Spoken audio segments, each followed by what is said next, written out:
The glass doors of Meridian Publishing House swung open at exactly 3 minutes past 6, and Darcy Peterson's heart sank when she saw him still sitting there. He occupied the leather chair in the reception area like he belonged there, one ankle crossed over his knee, scrolling through his phone with the kind of patience that spoke of a man who understood the value of waiting. His navy suit was impeccable even after what must have been hours, his dark hair slightly tousled in a way that looked both careless and intentional. When he glanced up and met her eyes, Darcy felt her stomach flip completely over itself. "I'm so sorry," she stammered, clutching her worn messenger bag against her chest like a shield. "I didn't think you'd actually wait. I told you 3 hours ago that I couldn't meet until after work, and I thought you'd just leave and we could reschedule or something, but you're here. And oh God, I'm rambling, aren't I?"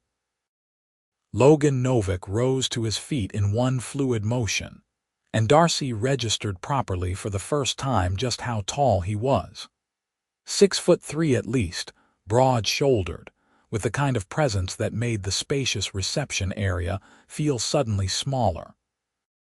A smile tugged at the corner of his mouth, warm and genuine, not at all the expression of someone who'd been kept waiting for 3 hours on a Wednesday evening. "You did tell me," he agreed, his voice a deep rumble that did absolutely nothing to help steady Darcy's racing pulse. "And I chose to wait. Is that a problem?" "No, I don't usually do this," Darcy said helplessly, gesturing between them in a way that encompassed the entire awkward situation. "I don't have men waiting for me, especially not men who look like you. Especially not for 3 hours in my office building. This is all very strange, and I'm not entirely sure how we got here." The smile spread across Logan's face properly now, transforming his features from merely handsome to something that should probably come with a warning label. "We got here because I needed to speak with you about a book proposal you were working, and I decided your time was worth waiting for. Is that really so strange?" Darcy's colleague Janet chose that moment to sweep past them toward the exit, shooting Darcy a look that promised an interrogation tomorrow morning. The security guard at the desk, Marcus, was trying very hard to pretend he wasn't listening to every word while simultaneously looking like he was watching the most entertaining show of his week. "Can we maybe not do this here?" Darcy asked quietly, feeling heat creep up her neck. "There's a coffee shop 2 blocks down. It stays open late. Lead the way." The October evening was crisp, the kind of weather that made New York City feel magical despite the honking taxis and crowded sidewalks. Darcy fell into step beside Logan, acutely aware of how his presence seemed to create a bubble around them, how other pedestrians instinctively made way. She'd been working as an acquisitions editor at Meridian for 2 years now, and in that time, she'd met plenty of aspiring authors, literary agents, and publicity-hungry celebrities looking to cash in on ghost-written memoirs. But Logan Novak didn't fit any of those categories. He'd emailed her 3 weeks ago with a proposal that had immediately caught her attention. Not a memoir or a business book, as she might have expected from someone with his credentials, but a literary thriller about corporate espionage and moral compromise. The sample chapters he'd included were raw but genuinely compelling, written with the kind of insider knowledge that only came from real experience. Darcy had requested a meeting, expecting maybe a 30-minute conversation over coffee where she could gauge whether he was serious about the writing process, or just another wealthy dilettante looking for a vanity project. She hadn't expected him to show up at 3 in the afternoon, when she was drowning in manuscript revisions, and she certainly hadn't expected him to still be there when she finally emerged from her office at 6. The coffee shop was blissfully uncrowded, Just a handful of students with laptops, and one elderly couple sharing a slice of cake. Darcy ordered her usual vanilla latte while Logan got a black coffee, and they settled into a corner booth with mismatched chairs and a table that wobbled slightly. "Okay," Darcy said, pulling out her tablet and calling up her notes with hands that trembled slightly. "Let's talk about your manuscript. The chapters you sent show real promise, but I need to understand what you're trying to accomplish with this book. What's your end game here?" Logan leaned back, studying her with an intensity that made her want to squirm. "What do you think my end game is?" "Honestly, I have no idea. You're Logan Novak. You run Novak Industries, which according to my Google research is one of the largest private equity firms in the country. You're on the Forbes Billionaire list. You could self-publish tomorrow and throw enough money at marketing to guarantee bestseller status." Darcy met his gaze, forcing herself not to look away. "So why are you waiting 3 hours in my office building to pitch to a mid-level editor at a publishing house that's not even in the top 5? "Because you're the only editor who actually read the manuscript," Logan said simply. "I sent that proposal to 7 different publishers. You're the only one who responded with specific feedback about the prose, the pacing, the character development. Everyone else sent form rejections or offers that were clearly based on my name and not the writing." He leaned forward, and Darcy caught a hint of expensive cologne mixed with coffee. "I don't want to buy my way onto the bestseller list. If I'm going to do this, I want to do it right, and you're the editor who can help me get there." Darcy's heart was doing complicated acrobatics in her chest. "You're serious about this? Actually serious?" "I've been working on this book for 3 years, Logan said quietly. "Writing at night, on weekends, whenever I could steal time. It matters to me. More than most things have mattered in a long time." There was something vulnerable in his expression that made Darcy's professional instincts war with her personal ones. She'd built her career on her ability to spot talented writers and shepherd them through the brutal process of publication. But she'd also built walls around herself after too many disappointments, too many times of getting her hopes up only to be let down. And Logan Novak, with his patient smile and his 3-hour wait and his genuine passion for storytelling, was threatening to breach those walls with alarming speed. "The manuscript needs work," she said, focusing on the safe territory of editing. "The premise is strong, but your protagonist needs more depth. Right now, he reads like an avatar for your own experiences rather than a fully realized character, and your female lead is underwritten. She needs her own motivations beyond supporting the hero's journey." Logan pulled out his own tablet, fingers flying across the screen as he took notes. "Give me specifics." They talked for an hour, then 2. Darcy forgot to feel self-conscious as she dissected plot structure and character arcs, as Logan pushed back on some points and absorbed others, with the quick understanding of someone who genuinely wanted to improve. He asked intelligent questions, challenged her assumptions, made her defend her editorial choices in ways that sharpened her own thinking. It was the kind of creative collaboration that Darcy lived for, the reason she'd gotten into publishing despite the low pay and long hours. When she finally glanced at her phone, it was nearly 9 o'clock. "Oh God," she said, jolting upright. "I've kept you here for another 3 hours. 6 hours total of your day just waiting around for me. You must think I'm completely disorganized." "I think you're dedicated to your work," Logan said, and there was something warm in his voice that had nothing to do with manuscripts. "And I think I'd like to take you to dinner, not to talk about the book, just because I'd like to spend more time with you." Darcy's breath caught. "I don't. I mean, I'm not sure that's appropriate. You'd be my client. Technically, I'm not your client yet. You haven't officially acquired the book. That's a technicality and you know it." Logan's smile was crooked, almost boyish despite his 32 years. Then tell me you're not interested. Tell me you don't feel this too, whatever this is, and I'll drop it completely. We'll keep things purely professional. Darcy opened her mouth to do exactly that, to retreat behind professional boundaries and common sense. But the words wouldn't come, because she did feel it, whatever it was.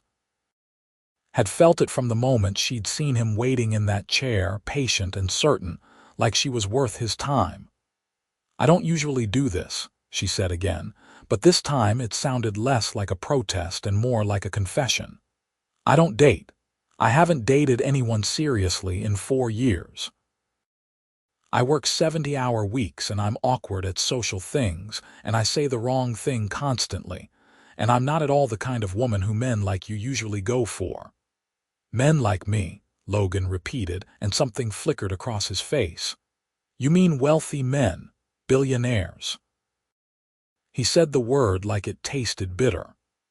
Darcy, I've spent the last 10 years building a company, and somewhere along the way I forgot how to connect with people who actually see me instead of my bank account. You looked at my writing and tore it apart because you saw potential in it, not because you wanted something from me. Do you have any idea how rare that is? The coffee shop owner was wiping down tables, shooting them meaningful looks. Darcy gathered her things, her mind spinning.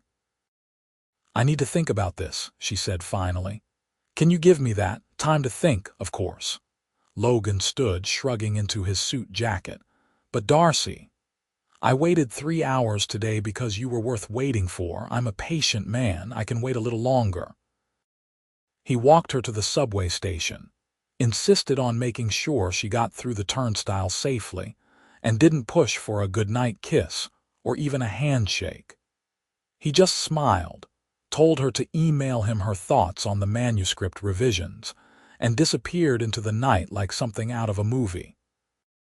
Darcy rode the train to her tiny studio apartment in Brooklyn in a daze, replaying the entire evening in her head.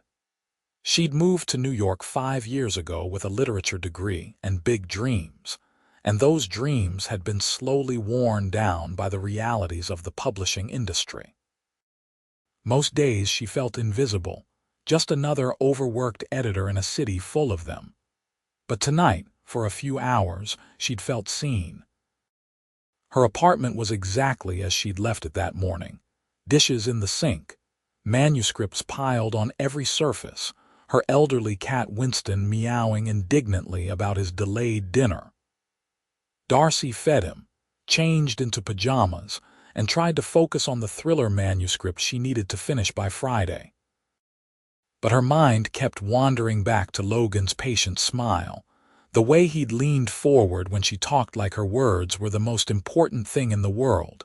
She lasted until midnight before she gave in and texted her best friend Rachel. I think I'm in trouble, she wrote. Remember that billionaire author I mentioned? He waited 3 hours for me today and then asked me to dinner, and I maybe want to say yes. Tell me this is a terrible idea. Rachel's response came through immediately despite the late hour. This is either the best or worst idea you've ever had. Details tomorrow. Coffee before work. Do not make any decisions without me. Darcy smiled despite herself and put the phone away, but sleep didn't come easily that night. She kept thinking about patience and waiting, and whether she was brave enough to let someone past her carefully constructed defenses. The next morning dawned gray and drizzly, the kind of weather that matched Darcy's mood. She met Rachel at their usual spot, a hole-in-the-wall cafe near the subway that served coffee strong enough to wake the dead. Rachel took one look at Darcy's face and whistled. Oh, you've got it bad. I don't have anything, Darcy protested, wrapping her hands around her coffee cup. I barely know him. You know him well enough to spend 6 hours talking to him yesterday. Most of that was about his manuscript. Rachel, who worked in advertising and had the kind of effortless confidence Darcy had always envied, fixed her with a knowing look. And what percentage of those 6 hours did you spend thinking about jumping him? Rachel. I'm just saying you're allowed to be attracted to someone. It's been 4 years, Darce. You can't let one bad relationship ruin you for everyone else. Darcy flinched. Rachel was right, of course. Her last relationship had ended badly. A slow, painful unraveling with a graduate student who'd resented her working hours and eventually cheated with someone who had more time for him. She'd thrown herself into her career after that, telling herself she was better off alone. But lately, the loneliness had started to feel less like independence and more like isolation. He's a billionaire, Darcy said quietly. We live in completely different worlds. Even if I said yes to dinner, where would it go? He probably dates models and actresses. I wear the same 3 outfits to work on rotation, and my idea of a fancy meal is the good sushi place that takes credit cards. Or, Rachel said gently, maybe he's just a guy who wrote a book and wants to get to know the editor who actually understood it. Maybe the money doesn't matter as much as you think it does. Money always matters. Then make him prove you wrong. Rachel checked her watch and swore. I have to run, but Darcy, don't say no just because you're scared. Say no if you're actually not interested. There's a difference. Darcy thought about that all day as she slogged through manuscript edits and rejection letters, and a tedious meeting about marketing budgets. She thought about it when Janet cornered her at lunch, demanding details about the mysterious man in the lobby. She was still thinking about it at 4 o'clock when her phone buzzed with an email from Logan. The subject line just said revisions, but when she opened it, her breath caught. He'd rewritten the first 3 chapters based on her feedback, and even in a quick skim, she could see the improvements. The protagonist had new layers. The female lead had her own compelling arc. The prose had tightened without losing its distinctive voice. He'd done in one night what took most authors weeks, but it was the note at the bottom that made her heart race. Thank you for pushing me to dig deeper. You were right about everything. I'm attaching the new chapters, but I'm also attaching something else. A reservation confirmation for Saturday at 7. It's for 2 people at a restaurant you mentioned once in passing on your blog from 3 years ago, the one you said you'd been trying to get into forever. The reservation is in your name. If you show up alone, you can have a great meal. If you show up with me, even better. Either way, no pressure. Just possibility. Darcy pulled up her ancient blog, the one she'd abandoned after 6 months of sporadically posting about books and food and city life. Sure enough, there was a post from 2022 where she'd walked past Rouso and mentioned wanting to try their famous duck confit. She'd assumed Logan would have Googled her, but this level of attention to detail was something else entirely. She read his revised chapters properly, making notes and highlighting passages. The work was genuinely good now, publishable good. She could take this to her editorial board and make a real case for acquisition. But if she did that, Logan would definitely be her client, and dating him would be even more complicated, unless she was willing to take a risk. Darcy pulled up Logan's contact information and hit call before she could talk herself out of it. He answered on the second ring. Darcy. Just her name, but the warmth in his voice made her stomach flutter. She took a breath and dove in before her courage failed. The new chapters are excellent. Really excellent. I think I can get you a deal. That's great news. A pause. But I'm guessing that's not why you called. No, Darcy admitted. I called because I need to know if this is real. If you're really interested in me, or if this is some kind of novelty thing, slumming it with the normal girl before you go back to your regular life. Because I can't do casual. I'm not built that way. I don't do casual either, Logan said quietly, and there's nothing normal about you. You're extraordinary. You're brilliant and passionate, and you say exactly what you think, and you don't care that I have money. Do you know how extraordinary that is in my world? Your world sounds exhausting. It really is. She could hear the smile in his voice. So will you have dinner with me on Saturday? Darcy closed her eyes. This was the moment, the leap. Yes, she whispered. Yes, I'll have dinner with you. Thank God, Logan breathed, and the relief in his voice sounded genuine. I was prepared to wait another 3 hours if necessary, but I was hoping I wouldn't have to. They talked for a few more minutes about logistics before Darcy had to return to work. But she spent the rest of the day feeling lighter somehow, like she'd set down a weight she'd been carrying for years. Janet cornered her again before she left. Okay, you're glowing. What happened? I have a date on Saturday, Darcy admitted, with Lobby Man. His name is Logan, and yes. Janet whooped loud enough that several heads turned. Finally, you're human after all. Where's he taking you, Rouso? Holy shit, really? Do you know how hard it is to get reservations there? I've been trying for months. Darcy bit her lip. He seems to be good at getting what he wants. Lucky you, Janet said, and there was genuine happiness in her expression. You deserve something good, Darce. You work harder than anyone I know. Let yourself have this. The next 2 days crawled by. Darcy threw herself into work, but her mind kept wandering to Saturday night. She went shopping for the first time in months, dragging Rachel along for moral support as she tried on dress after dress. They finally settled on a midnight blue wrap dress that Rachel insisted made her eyes pop and her figure look amazing. Darcy wasn't entirely convinced, but trusted her friend's judgment. Saturday arrived sunny and unseasonably warm. Darcy spent the morning cleaning her apartment and reading Logan's manuscript from start to finish, making detailed notes for what would need to happen in the revision process. The book was genuinely good, the kind of intelligent commercial fiction that could be both a critical and popular success if handled right. She was already mentally planning the pitch to her editorial board when her phone buzzed. Logan. Still good for tonight, Darcy. Nervous, but yes. What's the dress code, Logan? You could show up in sweatpants and I'd be happy, but the restaurant is fairly upscale. I should also mention I'm sending a car at 6:30. Darcy, that's not necessary. I can take the subway. Logan, I know you can, but I want to do this right. Let me. She hesitated, then typed back.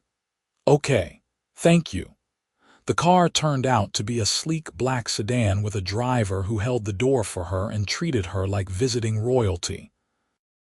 Darcy felt absurdly out of place in the plush leather interior, but she forced herself to relax and enjoy the rare luxury of not navigating the subway in heels. Rouso occupied a converted brownstone in the West Village, its windows glowing with warm light against the evening sky.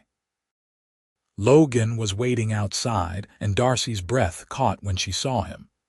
He wore charcoal slacks and a white shirt with the sleeves rolled to his forearms, somehow managing to look both elegant and approachable. His face lit up when he saw her. You look beautiful, he said, and the sincerity in his voice made her believe it. You look pretty good yourself, Darcy managed, accepting his offered arm. The restaurant was everything she'd imagined and more. Exposed brick walls, soft jazz playing in the background, tables spaced far enough apart for intimate conversation. The host greeted Logan by name and led them to a corner table with a view of the small garden out back. You've been here before, Darcy observed as they settled in. A few times for business dinners, but never for pleasure.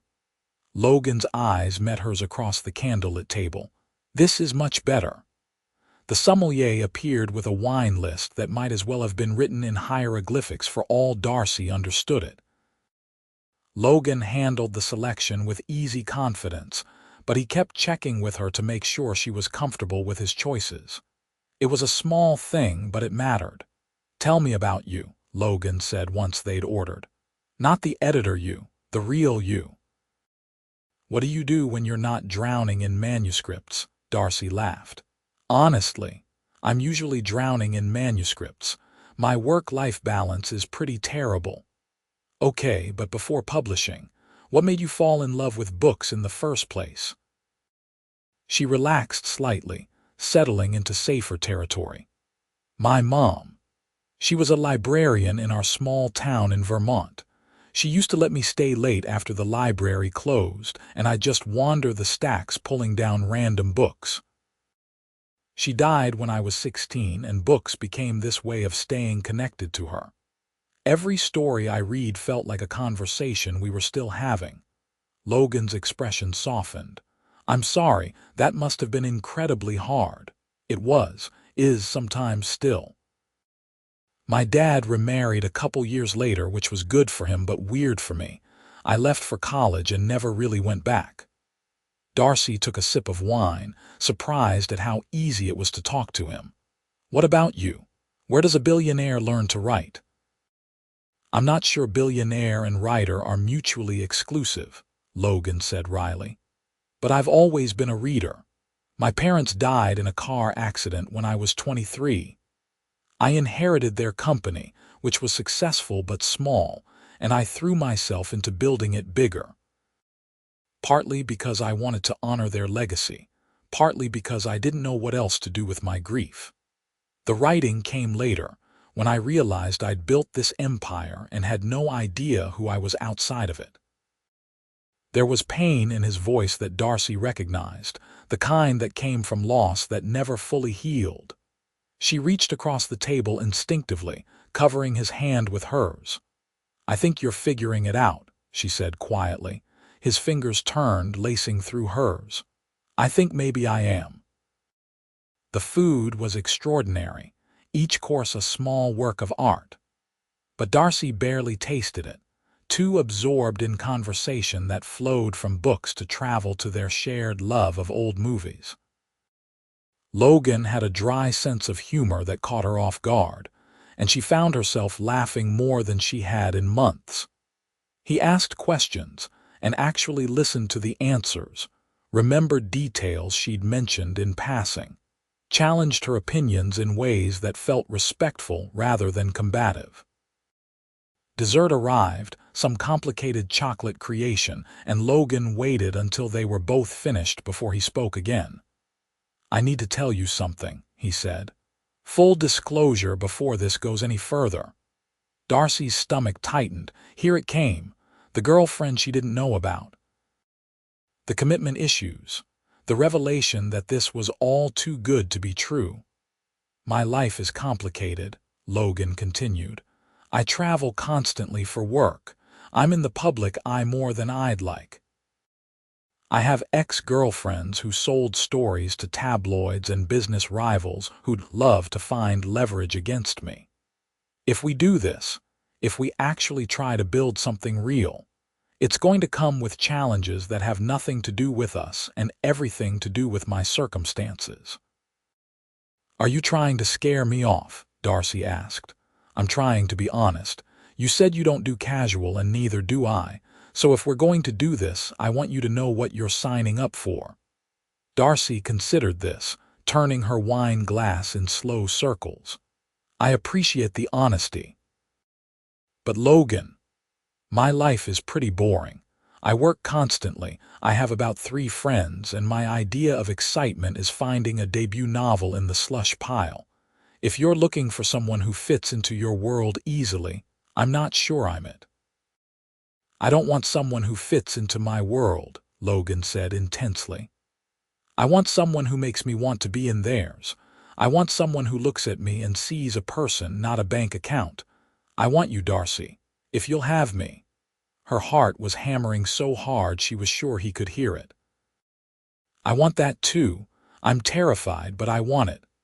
Logan's smile was like sunrise, warm and full of promise. "Then let's be terrified together." He insisted on having the driver take her home, but this time he rode with her, their hands linked on the seat between them. The conversation continued easily, comfortable silences mixed with shared observations about the city rolling past the windows. When they pulled up outside Darcy's building in Brooklyn, Logan walked her to the door. "Can I see you tomorrow?" he asked. "I know it's Sunday and you probably have work, but maybe lunch. Something low-key, I'd like that," Darcy said. He leaned in slowly, giving her time to pull away, but she didn't want to. The kiss was gentle and brief, just a soft press of lips that still managed to make her knees weak. When he pulled back, his eyes were dark with promise. "Tomorrow, then," he said softly. Darcy floated up to her apartment in a daze. Winston meowed indignantly at her late return, but she just scooped him up and spun around her tiny living room. "I think I'm in trouble," she told the cat. The really good kind. The next few weeks fell into a pattern that felt both thrilling and terrifying. Logan made good on his promise of low-key dates. They went to a hole-in-the-wall Thai restaurant in Queens, browsed used bookstores in the village, saw a terrible action movie, and spent an hour afterward laughing about the plot holes.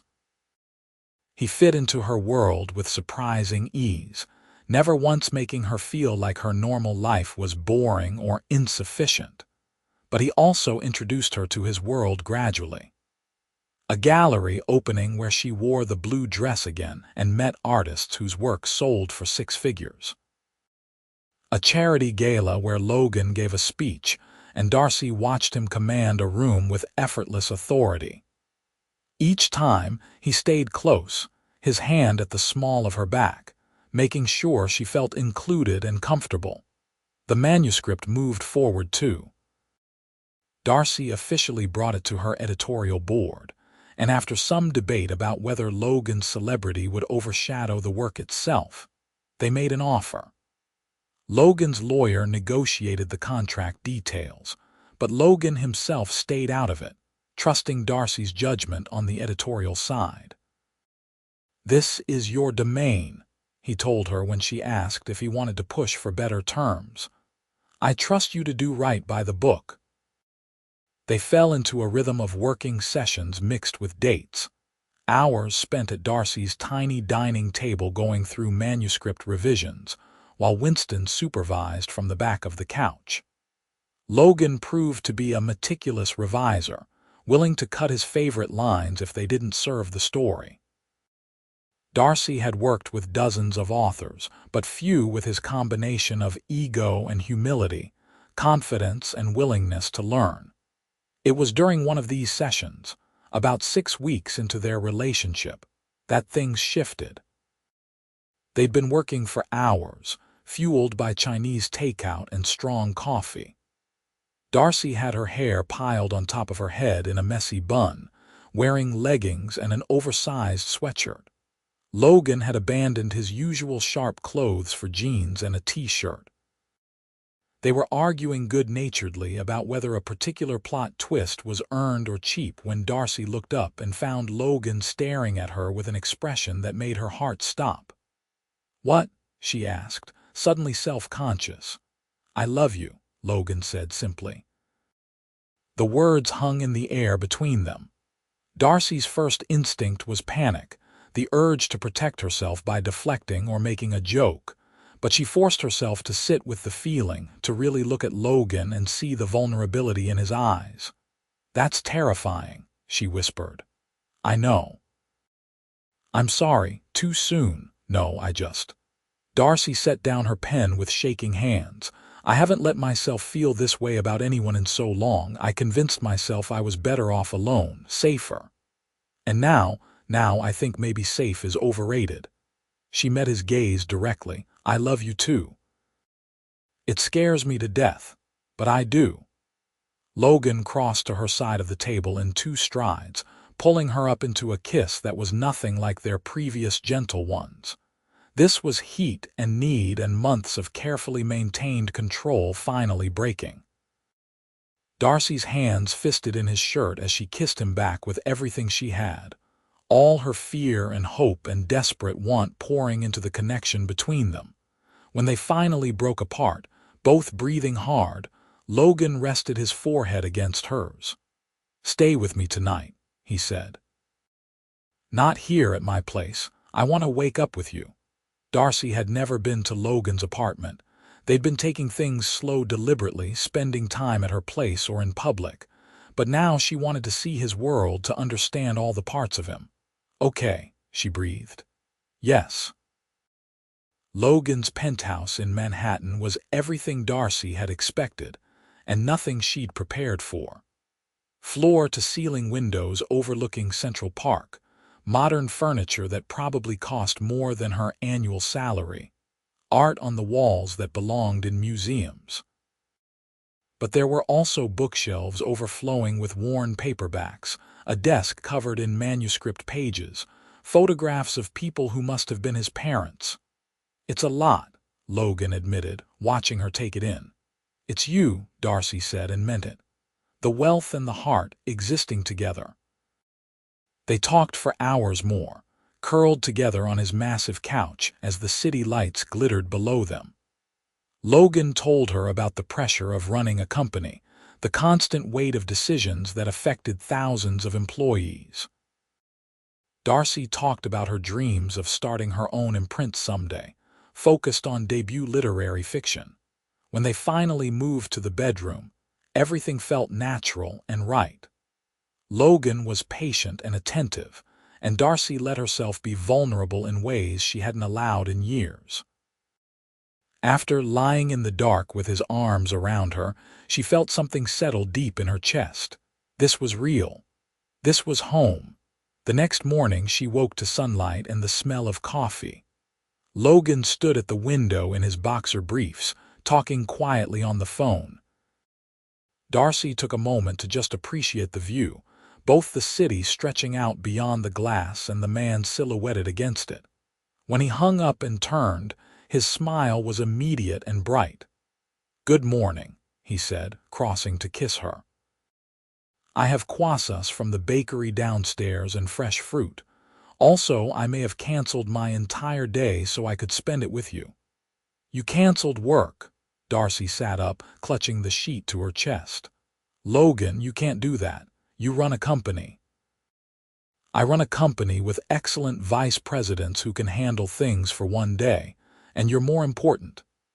He sat on the edge of the bed, tucking a strand of hair behind her ear. "I've spent 10 years putting work first. I want to try putting you first for a change." It should have felt like pressure, but instead it felt like permission. Permission to matter, to take up space, to believe she was worth someone's time and attention. "Okay," she said softly. "Show me your city."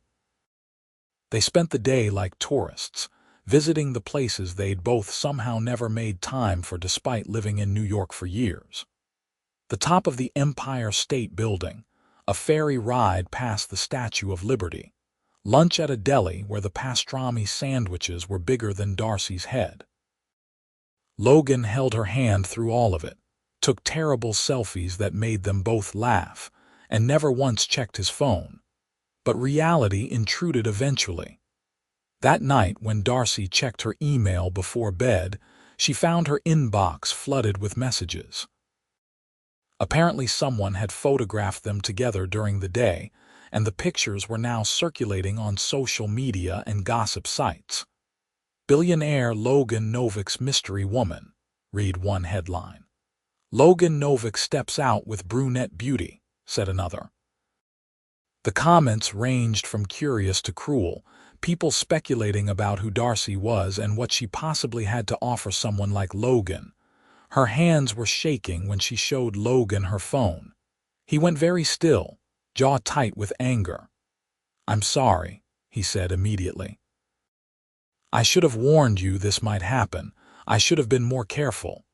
It's not your fault people are invasive." But Darcy felt sick reading the comments, the ones calling her plain or ordinary, suggesting she must be after his money. Logan took the phone gently from her hands and set it aside. "Look at me. Those people don't know you, they don't know us. Their opinions don't matter." "They're not entirely wrong, though," Darcy said quietly. "I am ordinary. I don't fit in your world. Stop." Logan's voice was firm. "You're the least ordinary person I've ever met. You're brilliant and kind, and you challenge me to be better. That's not ordinary, that's extraordinary." Darcy wanted to believe him, but the next few days were hard. More pictures appeared. A gossip columnist tracked down her name and published a piece speculating about their relationship. Janet fielded calls from tabloid reporters trying to get information. Darcy's private social media accounts got flooded with friend requests from strangers. "This is my life now," she said to Rachel over emergency drinks. "People taking my picture and making assumptions about my relationship." "Is it worth it?" Rachel asked gently. "Is he worth it?" Darcy thought about Logan's patience, his genuine interest in her work, the way he looked at her like she hung the moon. "Yeah, he is. I just wish the rest of it came with a volume dial." Logan proved his worth over the following weeks. He hired a publicist to handle media requests and make it clear that Darcy's privacy was to be respected. He held her hand through the anxiety and never once suggested she just had to get used to it. When one particularly nasty article appeared suggesting she was using him for career advancement, he wrote a lengthy post on social media defending her integrity. "You didn't have to do that," Darcy said when she saw it. "Yes, I did. Nobody gets to attack you, not on my watch." The book manuscript was finished in November, and Darcy walked it through final production. The publishing date was set for the following fall, with a marketing budget that would have been impossible for a debut author if not for Logan's name recognition. But the editorial work remained pure, Darcy's careful shaping of Logan's raw talent into something that could succeed on its own merits. They celebrated the finished manuscript at a small dinner party at Logan's penthouse. Just a handful of people: Rachel and her new boyfriend, Janet and her husband, Logan's business partner Marcus and his wife. It was the first time their two worlds had really merged, and Darcy watched nervously as her friends mingled with Logan's. But the evening went beautifully. Rachel charmed everyone with publishing horror stories. Marcus turned out to be a huge mystery novel fan who peppered Darcy with recommendations. And Logan moved through the room making sure everyone felt welcome while his eyes kept finding Darcy across the space. Later, after everyone had left and they were cleaning up together, Logan pulled her close. "That was perfect," he said. "Thank you for letting me share this with you." "It's your accomplishment too," Darcy pointed out. "No, I mean thank you for letting me be part of your life. Your friends, your world. It means everything to me." Darcy kissed him, pouring all her love into the gesture. They'd been together for 4 months now, and while there had been challenges, the foundation felt solid. Real. The holidays arrived in a rush. Darcy usually spent Thanksgiving alone or with Rachel, unable to face the trip back to Vermont and her father's new family. But this year, Logan invited her to join him at his vacation house in the Hamptons. "It'll just be us," he promised. "No pressure, no obligations, just a quiet holiday together." The house was beautiful in an understated way, all weathered wood and ocean views. They spent Thanksgiving cooking together, Logan proving surprisingly competent in the kitchen. They ate dinner on the deck wrapped in blankets, watching the waves crash below, and Darcy felt more grateful than she could express. "Next year," Logan said as they cleared dishes, "I want to spend it with both our families. I want to meet your father, even if things are complicated there. And I want you to know my aunt and uncle, the ones who helped me after my parents died." "Next year," Darcy agreed, the words feeling like a promise. Christmas brought its own joy. They exchanged gifts in Logan's apartment on Christmas morning, Darcy giving him a first edition of his favorite novel and Logan giving her a delicate necklace with a small book pendant. "It's perfect," she whispered, touching the charm. "There's one more thing." Logan pulled out an envelope, suddenly looking nervous in a way she'd never seen. "This is probably too much too soon, but I wanted you to know I'm serious about this, about us." Inside was a key. Darcy looked up at him, confused. "It's to this place," Logan explained. "I want you to move in with me. I know your lease isn't up until March, and I'm not trying to rush you, but I want you here. I want to wake up with you every morning and come home to you every night. I want to build a life with you, Darcy. If you want that too." Darcy's eyes filled with tears. 6 months ago, she'd been alone and convinced that was how she liked it. Now she was holding a key to a future she'd been too scared to imagine. "Yes," she said, her voice breaking. "Yes, I want that too." Moving in together was both easier and harder than Darcy expected. Logan made space for her things without hesitation, seemed genuinely delighted to have Winston terrorizing his expensive furniture. But merging their lives meant compromise. Learning each other's rhythms and habits, figuring out how to maintain their individual identities while building something together. Darcy kept her morning routine of coffee and reading before work. Logan kept his evening runs. They established a rule about leaving work at the office, though both of them broke it regularly. They learned to fight fair, to express needs clearly, to apologize when they screwed up. The manuscript went through final edits and copy editing. Darcy worked with the marketing team to develop a strategy that highlighted the book's strengths while being honest about Logan's celebrity. They wanted readers who came for his name to stay for the quality of the writing. Spring arrived, and with it came Darcy's birthday. She downplayed it to Logan, not wanting a big fuss, but he insisted on celebrating. What she expected was a nice dinner. What she got was a weekend trip to a literary festival in Boston, where several of her favorite authors were speaking. "I know you've always wanted to attend one of these," Logan said as they checked into their hotel. "And I may have used some connections to get you a pass to the editor's workshop." Darcy kissed him right there in the lobby, not caring who saw. "You're incredible." "I pay attention," Logan said simply. "That's what you do when you love someone." The festival was everything she'd hoped for and more. Darcy attended panels and workshops, soaking up craft discussions and industry insights. Logan came to some sessions with her, genuinely interested despite his own expertise, and spent other times exploring the city so she could network without worrying about him. On their last night, walking along the Charles River after dinner, Logan stopped suddenly. "Marry me," he said. Darcy nearly tripped over her own feet. "What? Marry me?" Logan turned to face her fully, no ring box in sight, just earnest eyes and a nervous smile. "I know it's only been 8 months. I know by conventional standards we should wait longer. But I've never been more certain of anything in my life. You make me better.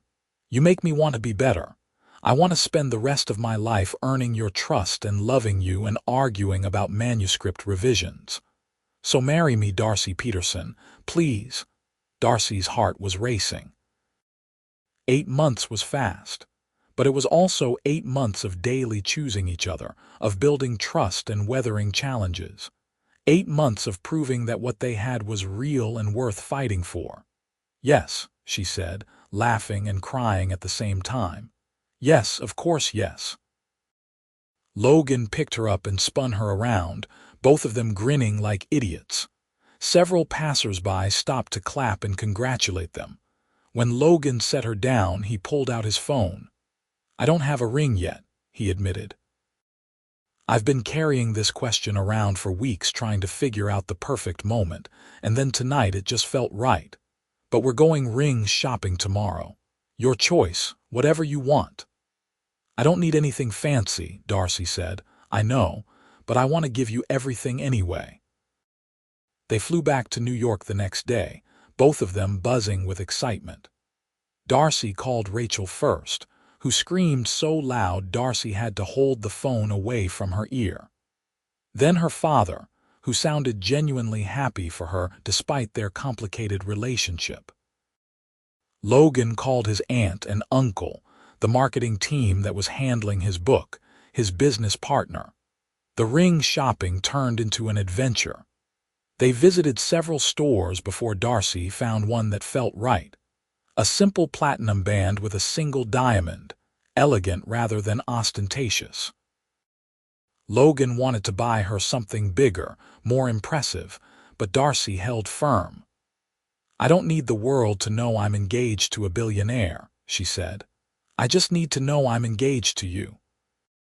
They set a wedding date for the following spring, wanting time to plan something meaningful rather than rushed.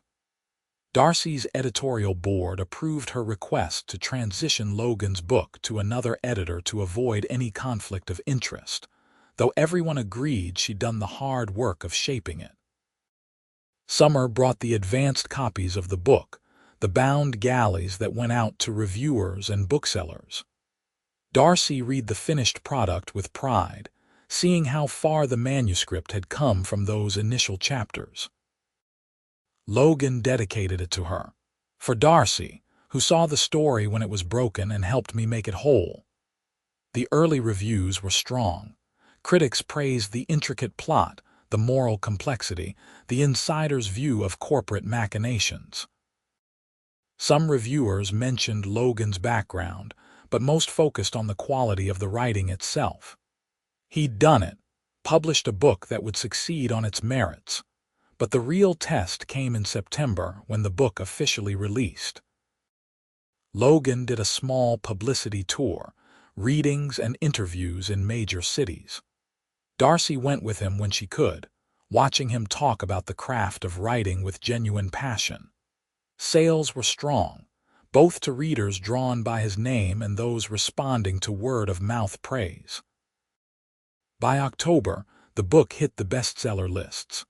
Not because Logan had bought his way there, but because people genuinely loved it. Darcy watched him accept congratulations at the launch party, humble and almost shy about the success, and her heart swelled with pride. "You did this," she told him later that night. "All those hours of work, every revision, every moment you pushed through doubt, this is your accomplishment." "Our accomplishment," Logan corrected. "I couldn't have done this without you. Your editorial eye, your belief in the story, your refusal to let me take shortcuts. We did this together." Wedding planning consumed their fall. Darcy wanted something intimate, just their closest friends and family. Logan agreed readily, seeming relieved to avoid the society wedding his status might have demanded. They chose a small venue in the Hudson Valley, a historic inn with beautiful gardens. Darcy's father agreed to walk her down the aisle, and his wife helped with planning, trying to bridge the years of distance. Logan's aunt and uncle embraced Darcy immediately, treating her like the daughter they'd never had. Slowly, carefully, they built a family from the pieces they'd both been working with. The night before the wedding, Logan insisted on following tradition and sleeping apart. Darcy stayed at the inn with Rachel while Logan bunked with Marcus at a nearby bed and breakfast. "Are you nervous?" Rachel asked as they sat up talking. "Terrified," Darcy admitted, "but the good kind, like standing at the edge of something amazing." "He's one of the good ones," Rachel said seriously. "He waited 3 hours for you that first day. That told me everything I needed to know about his character." The wedding day dawned clear and perfect, early May sunshine warming the gardens. Darcy wore a simple silk gown that somehow made her feel both elegant and like herself. When the music started and she walked down the aisle on her father's arm, Logan's expression made her want to laugh and cry at once. Pure joy and wonder, like he couldn't believe his luck. The ceremony was short and heartfelt. They'd written their own vows, promising patience and partnership, honesty and humor, love even when things got hard. When Logan slipped the ring on her finger, his hands were shaking slightly. "I love you," he whispered just for her. "I love you too." Darcy whispered back. The reception was exactly what they'd wanted. Good food, better wine, toasts from friends that were equal parts touching and embarrassing. They danced their first dance to a jazz standard, Logan holding her close and murmuring in her ear how perfect she was. Later, during a quiet moment between dances, Janet pulled Darcy aside. "You know what I love about this," she said. "A year ago, you were this closed-off workaholic who I worried would end up alone with just her manuscripts, and now look at you, glowing, happy, loved. He brought you back to life." "We brought each other back to life," Darcy corrected. But Janet wasn't wrong. She'd forgotten how to hope before Logan walked into her life. He'd reminded her. They honeymooned in Italy, 2 weeks of wandering through Rome and Florence and the Tuscan countryside. Logan had rented a villa, and they spent lazy days reading on the terrace, making love in the afternoons, cooking dinners together. No schedule, no obligations, just time to be together. "I could get used to this," Darcy said one evening, curled against Logan as the sun set over the hills. "We should do this more often," Logan agreed. "Actually take vacations instead of just talking about it," says the man who used to work 7 days a week. "I had nothing else worth making time for." Logan kissed the top of her head. "Now I do." They returned to New York tanned and relaxed, ready to settle into married life. Darcy had been promoted to senior editor, with a chance to build the literary fiction imprint she'd dreamed about. Logan was working on his second novel while still managing his company, though he delegated more responsibilities to his team. They found a rhythm that worked for both of them. Busy but not overwhelmed, ambitious but not obsessed. They made time for date nights and lazy Sundays, for friends and individual pursuits. Darcy joined a book club and started teaching occasional workshops at a local library. Logan took up photography, spending weekends capturing the city through his lens. Their first anniversary arrived faster than seemed possible. They celebrated quietly, dinner at Rousseau where it had all really begun. Sitting in the same corner table, Darcy looked at her husband and marveled at how much had changed in such a short time. "What are you thinking?" Logan asked, catching her expression. "I'm thinking about that day you waited for me," Darcy said. 3 hours in my office lobby. If you hadn't been that patient, if you'd given up and left, we might never have happened."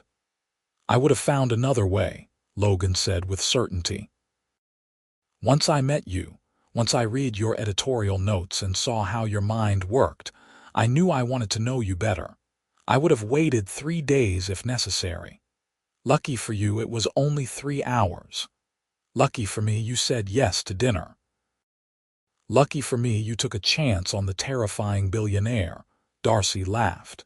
"You're the least terrifying billionaire I've ever met. How many billionaires do you know? Just you. But I'm confident in my assessment." They talked about the future that night. About whether they wanted children, eventually agreeing they did but not right away. About Darcy's career ambitions and how Logan could support them. About possibly buying a weekend house where they could escape the city. They were building something lasting, something real. Logan's second novel came out the following year to even better reviews than the first. He dedicated this one to his parents, but the acknowledgments thanked Darcy for her unwavering support. The book tour was shorter this time, just a few key cities, and Darcy went along for all of it. She'd gotten better at handling the public attention that came with being married to someone famous, though she still preferred to stay out of the spotlight when possible. Darcy's literary imprint launched that same year, a small line focused on debut authors with commercial and critical potential. It was everything she'd worked toward, and Logan celebrated her success with the same enthusiasm he'd shown for his own. "Look at us," he said at the launch party, holding champagne glasses and surveying the room full of authors and agents and booksellers. "Both living our dreams." "I couldn't have done this without you," Darcy said. "Your belief in me, your support, the way you never once suggested I should scale back my ambitions. Why would I do that?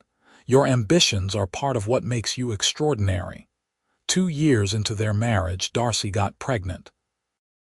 It wasn't planned exactly, but it wasn't a surprise either. They'd stopped being careful, both of them ready for the next chapter even if the timing felt sudden. Logan cried when she showed him the positive test, actual tears streaming down his face. "We're having a baby," he kept saying, like he couldn't quite believe it. "We're having a baby," Darcy confirmed, laughing through her own tears. The pregnancy was mostly easy, though Darcy's energy flagged and she had to cut back her work hours. Logan hovered anxiously, reading every pregnancy book he could find, installing safety equipment months before they'd need it. Darcy found his nervous excitement endearing, even when it drove her crazy. They chose not to find out the sex, wanting to be surprised. The nursery was painted a soft yellow, decorated with classic children's book characters. Logan read to Darcy's growing belly every night, already building a connection with their child. "You're going to be an amazing father," Darcy told him one evening, watching him assemble a crib with intense concentration. "I'm terrified I'll screw it up," Logan admitted. "My parents died before I could ask them the important questions. I don't know how to do this. Neither do I. We'll figure it out together." Their daughter arrived on a snowy January morning, 3 weeks early but healthy and furious about her sudden eviction. They named her Maya Louise Novak, Louise after Darcy's mother. She had Logan's dark hair and what would eventually become Darcy's blue eyes. And from the moment Darcy held her, she understood a depth of love she'd never imagined possible. Logan was besotted, spending hours just staring at Maya like she was the most fascinating thing in the world. He took paternity leave from his company, something that shocked his board of directors, but that he insisted on. These early weeks were precious, and he wouldn't miss them. The adjustment to parenthood was brutal. Sleepless nights, constant worry, the feeling of being responsible for this tiny, helpless person. But they navigated it together, taking shifts with night feedings, supporting each other through the hard moments, celebrating every small milestone. Darcy went back to work part-time after 3 months, but her priorities had shifted. She was still ambitious, still passionate about her imprint, but Maya came first. Logan adjusted his schedule too, working from home more often, traveling less. They were building a family, and that meant sacrifice from both of them. Maya's first birthday arrived with shocking speed. They threw a small party, just family and close friends, watching their daughter smash her face into a cake and laugh with delight. Looking around the room at all the people they loved, at the life they'd built, Darcy felt overwhelming gratitude. That night, after Maya was asleep and they'd cleaned up the party chaos, Logan pulled Darcy close on the couch. "You remember that first day?" he asked. "When you came out of your office and I was still waiting, how could I forget? I thought you were crazy. I think I fell in love with you that day. The way you looked at me, all flustered and honest and completely yourself. I knew then that I'd wait as long as it took." 3 hours felt like forever, Darcy said. "I would have waited 3 years if necessary. You were worth it. This is worth it." Logan gestured around their home, the life they'd created, all of it. Darcy kissed him softly, tasting the truth in his words. They'd come so far from that first awkward meeting, through doubt and fear and the messy reality of building a relationship. But they'd chosen each other every day, through challenges and triumphs, and that daily choice had built something unshakable. 2 more years passed in a blur of toddler chaos and career wins and quiet domestic joy. Darcy's imprint published its first breakout hit, a debut novel that won major awards and sold internationally. Logan finished his third book, this one a departure into historical fiction that critics praised as his most ambitious work yet. They bought a weekend house in Connecticut, a rambling old place with a big yard where Maya could run and play. They talked about having another child, decided to try, and Darcy got pregnant again almost immediately. This time they found out in advance, a boy. They named him Daniel after Logan's father, and he arrived healthy and calm, the opposite of his dramatic older sister. Life with two children was exponentially harder than one, but also exponentially rewarding. Maya adored her baby brother, wanted to help with everything. Logan juggled conference calls while bouncing Daniel to sleep. Darcy edited manuscripts while Maya colored beside her. It was chaotic and exhausting and perfect. On their 5th wedding anniversary, they escaped for a night, leaving both kids with Logan's aunt and uncle. They went back to Rousseau, back to where their first date had unfolded. 5 years, Logan mused over dessert. It feels like forever and no time at all. We've packed a lot into 5 years, Darcy agreed. 2 kids, 3 books between us, multiple career milestones. We don't do anything halfway. I wouldn't want to, not with you. They toasted to 5 more years and 5 after that, building a future one day at a time. The trajectory of their life wasn't always smooth. They had arguments about division of labor, about career decisions, about extended family obligations. They had financial discussions, decisions about schooling, moments of doubt about whether they were doing any of this right. But they always came back to each other.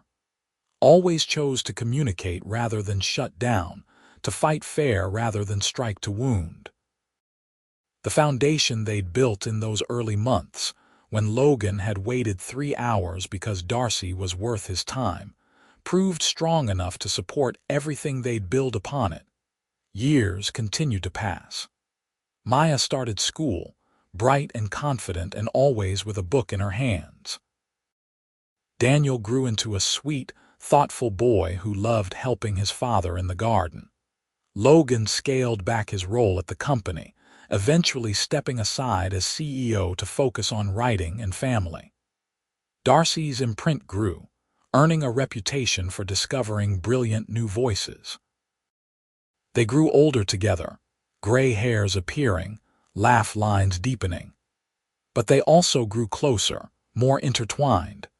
They knew each other's rhythms without speaking, could communicate entire conversations with just a glance across the room.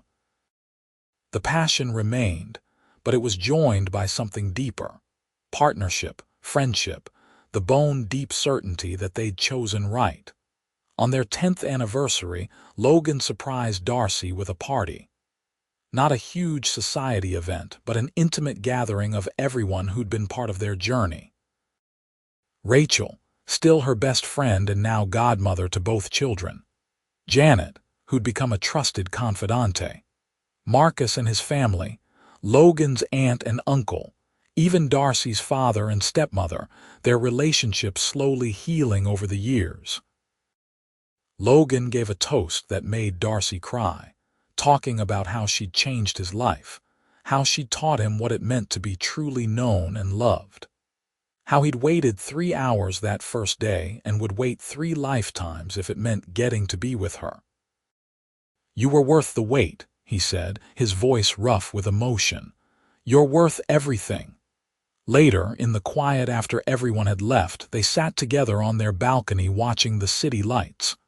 "You ever think about how different things could have been?" Darcy asked. "If you'd given up and left that day, if I'd said no to dinner."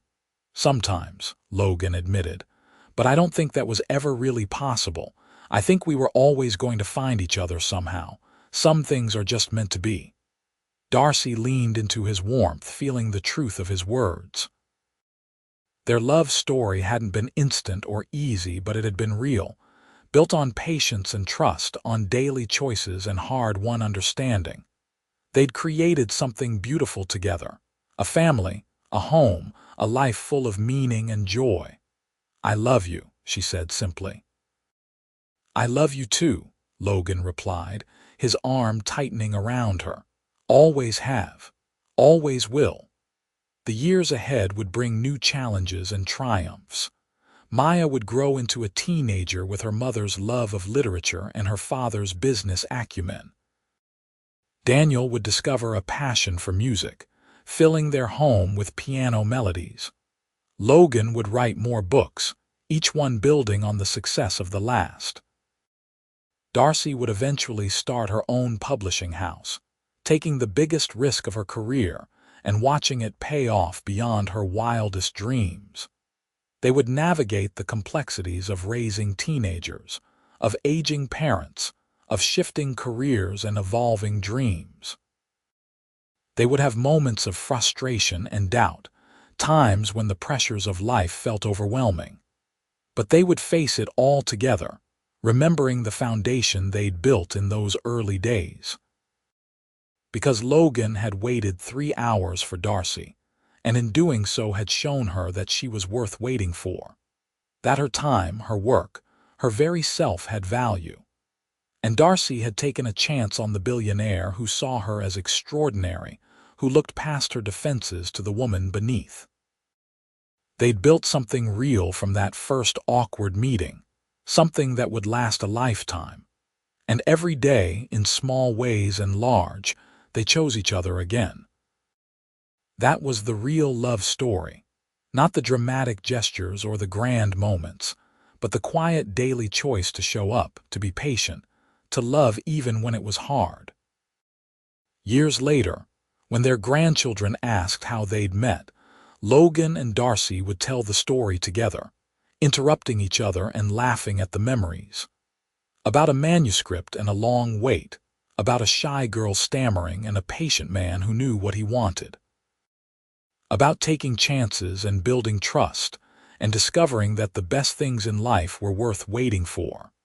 And their grandchildren would listen wide-eyed, believing in the kind of love that was both ordinary and extraordinary, simple and profound. The kind of love that started with 3 hours of waiting and lasted forever.